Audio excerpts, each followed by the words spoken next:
అందరికీ నమస్కారం. ఈరోజు వీడియోలో మనం 10th క్లాస్ ఫిజిక్స్‌లో ఎలక్ట్రోమాగ్నెటిజంలో ఒక మోస్ట్ ఇంపార్టెంట్ టాపిక్ డిస్కస్ చేసుకుందాం. Magnetic field due to currents. మనం ఇంతకుముందు వీడియోలో మ్యాగ్నెటిక్ ఫ్లక్స్ చూసాం, ఫ్లక్స్ డెన్సిటీ చూసాం. అంతకుముందు కూడా ఇంకొక విషయం చూసాం. మ్యాగ్నెటిక్ ఫీల్డ్ జనరల్‌గా దేని వల్ల జనరేట్ అవుతుంది? మనం చూసినంత వరకు ఒక మ్యాగ్నెట్ వల్ల. మ్యాగ్నెట్ వల్ల దాని చుట్టూ మ్యాగ్నెటిక్ ఫీల్డ్ ఉంటుంది అని చూసాం. కానీ ఈ చాప్టర్ వెరీ బిగినింగ్ లోనే మనం ఆయిర్స్టెడ్ ఎక్స్పెరిమెంట్ చేసాం. అవునా? ఆయిర్స్టెడ్ ఎక్స్పెరిమెంట్ లో మనకు ఒక విషయం తెలిసింది. మ్యాగ్నెట్ చుట్టూ మ్యాగ్నెటిక్ ఫీల్డ్ ఉంటుంది. అది ఓకే, అందరికి తెలిసింది. అది మనం స్కూల్ లెవెల్ నుంచి ఎలిమెంటరీ లెవెల్స్ నుంచి మనం 6th 7th 8th క్లాస్ నుంచి నేర్చుకోవచ్చు. ఆయిర్స్టెడ్ ఎక్స్పెరిమెంట్ లో తెలిసింది ఏంటి? మ్యాగ్నెట్ లేకపోయినా మ్యాగ్నెటిక్ ఫీల్డ్ ఉంటుంది. ఎలా ఉంటుంది? ఎలక్ట్రిక్ ఫీల్డ్ ఉంటే అక్కడ దాని చుట్టూ మ్యాగ్నెటిక్ ఫీల్డ్ ఉంటుంది. ఎలక్ట్రిక్ ఫీల్డ్ మ్యాగ్నెటిక్ ఫీల్డ్ ని జనరేట్ చేస్తుంది. ఇది ఆయిర్స్టెడ్ ఎక్స్పెరిమెంట్ లో మనం చూసాం. సో దాని కంటిన్యూషన్ గా సో కరెంట్స్ వల్ల, కరెంట్ క్యారింగ్ వైర్ల వల్ల, కరెంట్ తీసుకువెళ్తున్న వైర్ వల్ల మ్యాగ్నెటిక్ ఫీల్డ్ జనరేట్ అవుతుందని చూసాం కదా ఆయిర్స్టెడ్ ఎక్స్పెరిమెంట్ లో. ఆ ఫీల్డ్ ఏ షేప్ లో ఉంటుంది, ఆ ఫీల్డ్ డైరెక్షన్ ఎట్లా ఉంటుంది, సో కరెంట్ డైరెక్షన్ ఎలా ఉంటే ఫీల్డ్ డైరెక్షన్ ఇంకెలా ఉంటుంది, అంటే ఈ రెండింటికి రిలేషన్ ఏంటి, ఏ డైరెక్షన్ లో కరెంట్ పోతుంటే ఏ డైరెక్షన్ లో ఫీల్డ్ ఏర్పడుతుంది. సో చాలా చాలా ఇంపార్టెంట్ విషయాలు మెల్లమెల్లగా మీరు వీడియో అంతా చూస్తూ అర్థం చేసుకుంటారు. సో స్టార్ట్ చేద్దాం. ఇందులో మనకి మెయిన్ గా మూడు టాపిక్స్ ఉన్నాయి మీ 10th క్లాస్ లో. Magnetic field due to current కి సంబంధించి 3 టాపిక్స్ ఉన్నాయి. ఏంటంటే magnetic field due to magnetic field due to a long straight wire carrying current. అంటే ఒక వైర్ స్ట్రైట్ గా ఉన్న వైర్ లో కరెంట్ పోతుంటే దాని చుట్టూ మ్యాగ్నెటిక్ ఫీల్డ్ ఎలా ఉంటుంది అనేది ఇక్కడ డిస్కస్ చేస్తాం. రెండో point, magnetic field short form లో రాసేస్తాను. Magnetic field due to circular coil carrying current.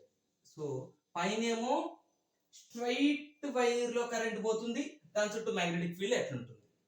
ఇక్కడేమో కాయిల్ అంటే తెలుసుగా మీకు, ఒక చుట్టలాగా ఒక రౌండ్ వైర్ ని మనం సర్క్యులర్ గా చుట్టామనుకోండి, వైర్ ని సర్క్యులర్ షేప్ లో చుట్టామనుకోండి, మనం దాన్ని కాయిల్ అంటాం.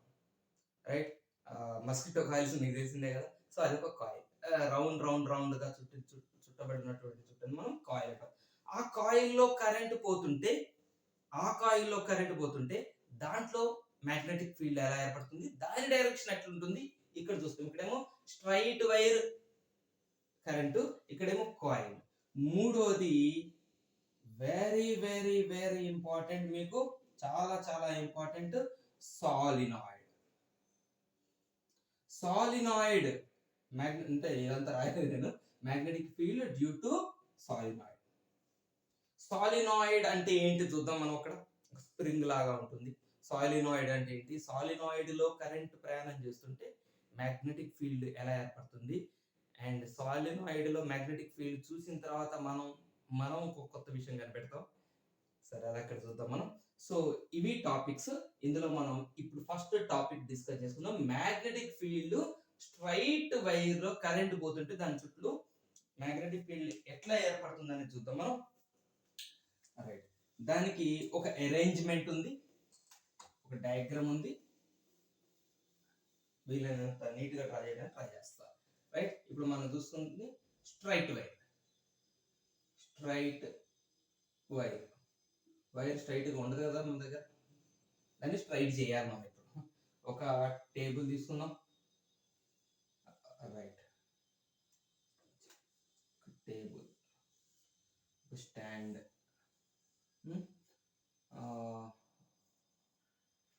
ఇప్పుడు ఒక వైర్ తీసుకుందాం. వైర్ జనరల్ గా మనకి లూజ్ గానే ఉంటుంది.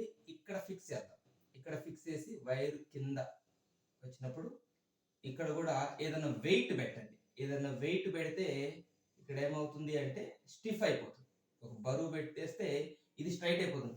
పైన స్టాండ్ ఫిక్స్ చేసాం, కిందకి లాగి పట్టి అక్కడ ఒక వెయిట్ పెట్టాం, దాని మీద ఒక బరువు పెట్టాం. సో ఈ భాగం వరకు స్ట్రైట్ గా ఉండేటట్టు మేనేజ్ చేసాం. సో మిగిలిన భాగం ఎట్లాగో లూజ్ ఉంటుంది. మనం దీనికి ఒక బ్యాటరీ కనెక్ట్ చేయాలి, రైట్? వీలైతే స్విచ్ పెట్టుకోవచ్చు. ఇక మనం సర్క్యూట్ లో ఉండాల్సిన మినిమం ఏమైనా కాబట్టి ఇవి వాటి పెట్టుకోవచ్చు. మినిమం అయితే ఒక బ్యాటరీ, అమ్మీటర్, జనరల్ సర్క్యూట్ అంటే మినిమం ఉండేది. ఒక switch, on off switch, minimum requirements. So okay, right. ఇప్పుడు ఇది ఇంపార్టెంట్. ఇదేంటది? ఇది స్ట్రైట్ గా ఉన్నటువంటి వైర్ లోని స్ట్రైట్ గా ఉండే భాగం. ఇక్కడ ఇంకో పని చేయాలి. ఏంటంటే ఈ వైరు ఒక పేపర్, కార్డు బోర్డు లేదా పేపర్ లోంచి వెళ్ళేలాగా మనం ఏర్పాటు చేసుకోవాలి, రైట్?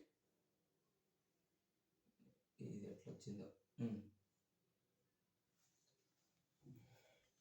ఈ పైనుంచి ఇట్లా పోతుంది కదా వైరు, ఇలా ఈ వైరు. సో ఇక్కడ ఒక కార్డు బోర్డు ఉండాలి మనకు, పేపర్, ఒక వైట్ పేపర్ ఉండి, సో ఆ వైట్ పేపర్కి వచ్చిన హోల్ పెట్టుకొని ఆ హోల్ నుంచి వైరు కిందకి వచ్చేలాగా ఏర్పాటు చేసుకోవాలి. ఇక్కడ ఇది ఉండాలి. సో వైర్ ఇలా స్ట్రైట్ గా ఉండాలి, ఈ కార్డు బోర్డు నుంచి పోవాలి, రైట్? దీని మీద ఐరన్ ఫైలింగ్స్ స్ప్రింకిల్ చేయండి. ఐరన్ ఫైలింగ్స్ అంటే తెలుసు కదా మనకి, ఐరన్ డస్ట్. బార్ మ్యాగ్నెట్ ఆడుకుంటారు కదా, మ్యాగ్నెట్ తీసుకుపోయి మనం ఎక్కడైనా మట్టిలో పడేసి అనుకోండి, మ్యాగ్నెట్ అంటుకుంటాయి. వాటిని మనం ఐరన్ ఫైలింగ్స్ అంటాం, లేదా మ్యాగ్నెటిక్ డస్ట్ అంటాం. మ్యాగ్నెట్ అంటుకునే డస్ట్. సో సన్నటి పౌడర్ లాగా ఉంటుంది కదా, అవన్నీ చల్లి ఉంచండి. ఇప్పుడు స్విచ్ ఆన్ చేయండి. స్విచ్ ఆన్ చేయగానే కరెంట్, ఇది పాజిటివ్ టర్మినల్, ఇది నెగిటివ్ టర్మినల్ కాబట్టి కరెంట్ ఇలా ప్రయాణం చేస్తుంది. సో ఇలా వస్తుంది, సో ఇలా వస్తుంది. సో పైనుంచి ఇలా, ఇంకా మీకు అర్థం కావాలంటే పర్ఫెక్ట్ గా ఇక్కడ తీసేస్తే డయాగ్రామ్ కరెక్ట్ ఉంటుంది, రైట్? సో ఇలా కిందకు వస్తుంది, ఇలా తిరుగుతుంది. సో కరెంట్ ఇప్పుడు వైర్ లో ప్రయాణం చేస్తుంది, రైట్? స్ట్రైట్ వైర్ లో ఇప్పుడు కరెంట్ ఉంది. కరెంట్ ఉంటే మ్యాగ్నెటిక్ ఫీల్డ్ ఉంటుంది. ఇప్పుడు మన పని ఏంటి? మ్యాగ్నెటిక్ ఫీల్డ్ కి ఏ షేప్ ఉంటుంది, మ్యాగ్నెటిక్ ఫీల్డ్ ఏ డైరెక్షన్ లో ఉంటుంది, ఈ రెండు విషయాలు చూస్తే ఈ కాన్సెప్ట్ అయిపోతుంది, రైట్? చూడండి, ఇక్కడ కరెంట్ పై నుంచి కిందకు వస్తున్నప్పుడు ఇమ్మీడియట్ గా ఈ ఐరన్ ఫైలింగ్స్ ఉన్నాయి చూసారా, మీరు స్విచ్ వేయగానే జరుగుతుంది. మీరు ఈ చిన్న యాక్టివిటీ మీ దగ్గర ఉన్న ఏమైనా ఆపరేటర్స్ తో చేయొచ్చు. మీరు స్విచ్ వేయగానే ఈ ఐరన్ ఫైలింగ్స్ చక్కగా వాటంతటా అవే సెల్ఫ్ అరేంజ్మెంట్ చేసుకుంటే చక్కగా నీట్ గా ఇట్లా, ఇక్కడ ఇప్పుడు ఎట్లా ఉన్నాయి, అంత డిస్టర్బ్ కూడా ఉన్నాయి, ఎక్కడ పడితే అక్కడ ఇసిరేసినట్టుగా, ఒక ఆర్డర్ లేదు. మీరు స్విచ్ వేయగానే ఎప్పుడైతే కరెంట్ ప్రవహించడం స్టార్ట్ అవుతుందో, కరెంట్ ఫ్లో స్టార్ట్ అవుతుందో, వెంటనే ఈ ఐరన్ ఫైలింగ్స్ చాలా డిసిప్లైన్డ్ గా ఈ వైర్ చుట్టూ ఇలా సర్కిల్స్, రింగులుగా వాటంతటా అవే అరేంజ్ చేసుకుంటాయి. ఇది వైర్ అనుకోండి, వైర్ ఇలా కిందకుంది అనుకోండి, ఐరన్ ఫైలింగ్స్ ఒక సర్కిల్, దానిపైన రెండో సర్కిల్, పైన అంటే దాని వెనక ఇంకొక సర్కిల్, అంటే సర్కిల్ గా దాని చుట్టూ సెల్ఫ్ అరేంజ్మెంట్ చేసుకుంటాయి, రైట్? ఒక్క విషయం మీరు గమనించండి, మనం చల్లింది ఐరన్ ఫైలింగ్స్. ఐరన్ ఫైలింగ్స్ ని ఎవరు డిస్టర్బ్ చేస్తారు? జనరల్ గా ఐరన్ ఫైలింగ్స్ పోయి ఎవరు కతుక్కుంటారు? ఎవరు ఎంటర్ అయితే ఐరన్ ఫైలింగ్స్ మూవ్ అవుతారు? మ్యాగ్నెట్ ఎంటర్ అయితే. ఒక మ్యాగ్నెట్ దగ్గరికి తీసుకొస్తే ఐరన్ ఫైలింగ్స్ వచ్చి వీటికి కతుక్కుంటాయి. మరి ఇక్కడ మనం మ్యాగ్నెట్ పెట్టాము. అసలు ఈ ఆపరేటర్స్ లో ఎక్కడైనా మీకు మ్యాగ్నెట్ చూపించానా? మనం ఎక్కడ మ్యాగ్నెట్ యూజ్ చేయలేదు. కానీ ఐరన్ ఫైలింగ్స్ లో కదలిక వచ్చింది, ఐరన్ ఫైలింగ్స్ మూవ్ అయినాయి, నీట్ గా అరేంజ్ అయినాయి. ఎందుకు ఇక్కడ ఐరన్ ఫైలింగ్స్ లో ఆ మూవ్మెంట్ ఎలా వచ్చింది, అసలు ఎందుకు కదిలినాయి, అవి ఎందుకు ఆ షేప్ లో అరేంజ్ అయ్యాయి అన్నది ఇప్పుడు మనం అబ్జర్వ్ చేయాల్సిన పాయింట్. సో ఫస్ట్ విషయం ఏంటంటే, ఐరన్ ఫైలింగ్స్ లో మూవ్మెంట్ రావడానికి కారణం ఈ వైరు చుట్టూ, ఇలా వస్తున్న వైరు చుట్టూ మ్యాగ్నెటిక్ ఫీల్డ్ ఏర్పడ్డది. ఎప్పుడైతే కరెంట్ స్టార్ట్ అయిందో, ఎప్పుడైతే మీరు స్విచ్ చేశారో, ఎప్పుడైతే కరెంటు ఇట్లా వచ్చేస్తుందో, దాని చుట్టూ మ్యాగ్నెటిక్ ఫీల్డ్ కూడా జనరేట్ అవుతుంది.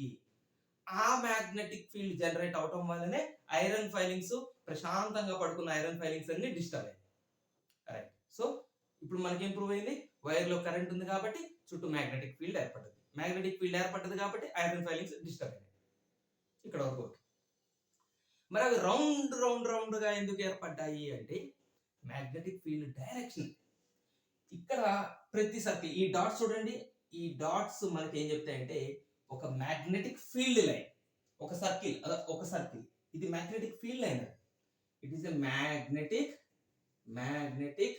ఫీల్డ్ లైన్ అంటే ఆ ప్రాంతంలో మ్యాగ్నెటిక్ ఫీల్డ్ లైన్ ఆ షేప్ లో ఉంది.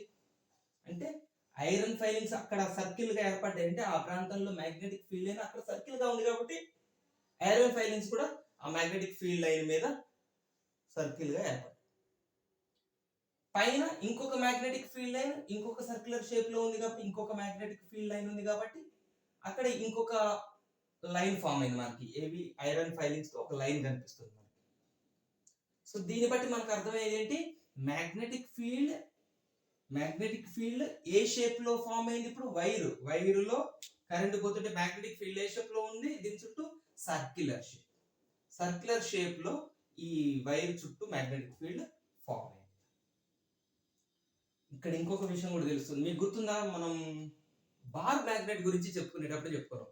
బార్ మ్యాగ్నెట్ లో north pole south pole, north pole నుంచి మ్యాగ్నెటిక్ ఫీల్డ్ లైన్ ఇలా ప్రయాణం చేసి సౌత్ పోల్ కి వచ్చి ఆగుతుంది. అవునా, ఇక్కడ స్టార్ట్ అవుతుంది, ప్రయాణం చేస్తుంది, వెరీ గుడ్, వచ్చి సౌత్ పోల్ దగ్గర ఆగుతుంది అంటే అది అబద్ధం అవుతుంది, అది తప్పు అవుతుంది. నేనన్నా తప్పే, మీరన్నా తప్పే, ఎవరైనా తప్పే. ఏమన్నాం మనం అక్కడ, అసలు magnetic field line north pole దగ్గర స్టార్ట్ కాదు, సౌత్ పోల్ దగ్గర ఎండ్ కాదు. ఏం జరుగుతుంది, ఇది ఒక కంటిన్యూస్ లూప్. మ్యాగ్నెట్ లోపల కూడా ప్రయాణం చేస్తుంది, అంటే ఒక లూప్, ఒక కంటిన్యూస్ లూపే తప్ప అదేమి ఇక్కడ ఫ్లైట్ తీసుకుని బయలుదేరి ఇక్కడికి వచ్చి ల్యాండ్ అవ్వదు. సో అది ఒక సర్క్యులర్ లూప్. కానీ అప్పుడు మనకు వచ్చిన డౌట్ ఏంటంటే, బయట వైపు అయితే మ్యాగ్నెటిక్ ఫీల్డ్ లైన్ కనిపిస్తుంది కాబట్టి దీని షేప్ మనం పసిగట్టగలం, దాన్ని వర్ణించగలం, దాని గురించి ఏమైనా పాఠం రాయాలంటే రాయగలం. కానీ లోపల మ్యాగ్నెటిక్ ఫీల్డ్ లైన్ ని మనం ఎట్లా చూసాం, మ్యాగ్నెట్ లోపల ఫీల్డ్ లైన్ ఇలా కంటిన్యూ అయిందని మనకి ఎట్లా తెలుస్తుంది, మనం లోపలికి పోలేదు కదా. సో దీనికి ఇక్కడ ఒక ప్రూఫ్ వచ్చింది, ఇక్కడ ఒక ప్రూఫ్ వస్తుంది, సాలినాయిడ్ లో కూడా వస్తుంది. సాలినాయిడ్ లో కూడా మనం ప్రూవ్ చేస్తాం. మ్యాగ్నెటిక్ ఫీల్డ్ లైన్స్ క్లోజ్డ్ లైన్సా కాదా, క్లోజ్డ్ లైన్సే అని అక్కడ చెప్పుకున్నాం. దానికి ప్రూఫ్ ఇది. ఇక్కడ చూడండి, మ్యాగ్నెటిక్ ఫీల్డ్ లైన్ ఇలా ఒక రింగ్ లాగా క్లోజ్డ్ గా ఉంది, రైట్. ఒక చిన్న రింగ్ ని జూమ్ చేసి ఇక్కడ డ్రా చేసి, magnetic field line is a closed loop, closed line. ఇది ఓపెన్ లైన్ కాదు, ఒక దగ్గర స్టార్ట్ అయ్యి ఇంకో దగ్గర ఎండ్ అయ్యి ఆగిపోవటం ఉండదు. It is a closed line అని మనకి ఈ ఎక్స్పెరిమెంట్ లో, ఈ యాక్టివిటీలో ప్రూవ్ అయింది. కొంచెం డౌట్ అప్పుడు ఉంటే, అప్పుడు మనం ఊహించనుకున్నాం మ్యాగ్నెటిక్ లోపల కూడా లైన్ పోతుంది. ఇక్కడ మనం కల్లారా చూస్తాం, మనమే చూస్తాం.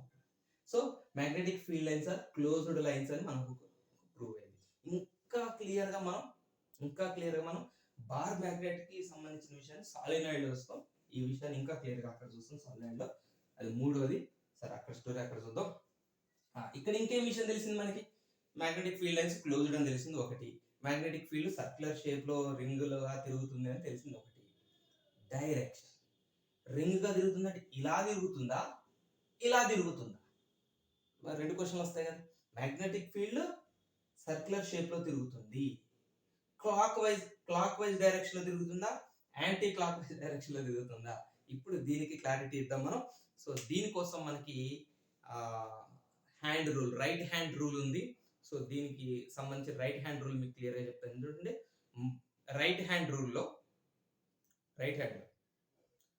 థంబ్ కరెంట్ ని ఇండికేట్ చేస్తుంది, curling of fingers magnetic field indicate చేస్తుంది. Curling of fingers, the curling of fingers indicates magnetic field, direction of the magnetic field, and the thumb shows the direction of the current.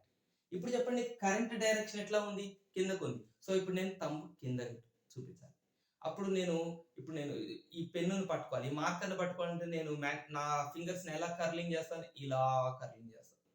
నా fingers యొక్క tips ఎలా move అవుతున్నాయో magnetic field అలా తిరుగుతుంటుంది, అంటే ఇలా తిరుగుతుంది. చాలా ఇంపార్టెంట్ విషయం అండి. దీని మీద మనకి ఇంకొంచెం ముందుకు పోతే చిన్న డౌట్స్ వస్తుంటాయి. ఫారడేస్ లా, లెంజ్ లాలలో చిన్న డౌట్స్ పిల్లలకి చాలా మందికి అర్థం కాని ఏంటంటే ఇప్పటికీ అడుగుతూ ఉంటారు. వాటన్నిటికీ రీజన్స్ ఇక్కడి నుంచే స్టార్ట్ అవుతాయి. ఇవన్నీ కరెక్ట్గా వింటేనే, ఈ చిన్న విషయాల మీద ఫోకస్ పెడితేనే అక్కడ మనకి ఎలాంటి ఇబ్బంది ఉండదు, క్లారిటీగా ఉంటుంది అక్కడ సినిమా, రైట్. సో కరెంట్ కిందకి ప్రయాణం చేస్తుంటే మ్యాగ్నెటిక్ ఫీల్డ్ ఇలా కర్లు తిరుగుతున్నట్టుగా ఈ డైరెక్షన్ తిరుగుతుంది. ఇప్పుడు చెప్పండి. సో మ్యాగ్నెటిక్ ఫీల్డ్ ఇప్పుడు ఏ డైరెక్షన్ లో తిరుగుతుంటుంది? మనం పైనుంచి చూస్తున్నాం. ఇప్పుడు పైనుంచి చూస్తున్నాం అనుకోండి, ఊహించుకోండి. Magnetic field clock wise direction లో తిరుగుతుంది, ఇలా. సో మీరు కూడా రైట్ హ్యాండ్ మీ వైపు తిరిగితే, సో ఇలా పైనుంచి చూస్తుంటే క్లాక్ వైజ్ డైరెక్షన్ లో తిరుగుతుంది. సో కరెంటు కిందకి ప్రయాణం చేస్తున్నప్పుడు దీని చుట్టూ magnetic field clock wise direction లో తిరుగుతుంది. క్లాక్ వైజ్ డైరెక్షన్ లో తిరుగుతుంది. చాలా ఇంపార్టెంట్. కరెంట్ కింద ప్రయాణం చేస్తుంది, magnetic field clock wise direction ప్రయాణం చేస్తుంది. ఒకవేళ మనం ఇక్కడ టెర్మినల్స్ చేంజ్ చేసాం, బ్యాటరీ తీసి ఇలా ఉన్న బ్యాటరీ తీసి ఇలా పెట్టాం, అప్పుడు కరెంట్ డైరెక్షన్ కూడా చేంజ్ అవుతుంది. ఇప్పుడు కరెంట్ ఇలా ప్రయాణం చేస్తుంది, రివర్స్ రివర్స్ రివర్స్. స్విచ్ వేయగానే కరెంట్ ఇప్పుడు ఇలా ప్రయాణం చేస్తుంది. ఇప్పుడు చెప్పండి, కరెంట్ పైకి ప్రయాణం చేస్తున్నప్పుడు మనం థంబ్ ఎలా పెట్టాలి? పైకి, థంబ్ పైకి పెట్టాలి. థంబ్ కరెంట్, సో థంబ్ పైకి పెడితే ఇప్పుడు కర్లింగ్ ఆఫ్ ఫింగర్స్, మీ వైపే నేను తిరిగి చూస్తున్నాను, మీ కన్ఫ్యూజన్ ఉండకూడదని మీ వైపే ఉన్నా నేను. సో ఇప్పుడు పైకి కరెంటు, సో నా కర్లింగ్ ఆఫ్ ఫింగర్స్ ఇట్లా anti clock wise direction. Clock wise anti clock wise మీకు తెలుస్తుంది, గడియారంలో ముళ్ళు ఇటు తిరుగుతాయి, మన జనరల్ గా క్లాక్ వైజ్ అంటాం, వెనక్కి తిరిగితే యాంటీ క్లాక్ వైజ్ అంటాం. ఇప్పుడు కరెంట్ పైకి పోతే magnetic field anti clock wise direction లో తిరుగుతుంటుంది. మ్యాగ్నెటిక్ ఫీల్డ్ తిరుగుతుంది. So this is anti clock. Text book లో దీనికోసం మీకు ఒక నొటేషన్ ఇచ్చాడండి. ఏంటా నొటేషన్ అంటే చూడండి, ఇక్కడ ఒక డాట్ పెడితే కరెంట్ బయటకు వస్తున్నాడు. ఈ నోటేషన్ అర్థం చేసుకోండి. ఇక్కడ ఒక డాట్ పెడితే ఇది పేపర్ అనుకోండి, పేపర్ షీట్ అనుకోండి, ఈ పేపర్ షీట్ నుంచి కరెంట్ బయటకు వస్తుంది అని అర్థం. అంటే కరెంట్ యొక్క డైరెక్షన్ మీ వైపు ఉంది. సో మీ వైపు ఉంది అంటే నేను థంబ్ ఎలా పెట్టాలి? ఇలా థంబ్ మీ వైపు చూపించాలి. అప్పుడు నా కర్లింగ్ ఆఫ్ ఫింగర్స్ చూడండి, anti clock wise direction. So దీని చుట్టూ మ్యాగ్నెటిక్ ఫీల్డ్ సర్క్యులర్ షేప్ లో ఉంటుంది. డైరెక్షన్ ఎటు ఉంటుంది? Anti clock wise. Anti clock wise, very very important. So dot పెడితే కరెంట్ మీ వైపు, out of the paper current వస్తుంది. రెండవ నోటేషన్ ఒక ఇంటూ మార్క్ పెడితే current going into the paper లోకి కరెంట్ పోతుంది. పేపర్ లోకి కరెంట్ పోతుంది అంటే నా థంబ్ని ఇప్పుడు నేను పేపర్ వైపు పెట్టాలి. అప్పుడు నా కర్లింగ్ ఆఫ్ ఫింగర్స్ ఎటు తిరుగుతున్నాయి? అది మ్యాగ్నెటిక్ ఫీల్డ్ డైరెక్షన్. సో ఇప్పుడు మ్యాగ్నెటిక్ ఫీల్డ్ ఇక్కడ కూడా సర్క్యులర్ గానే ఉంటుంది.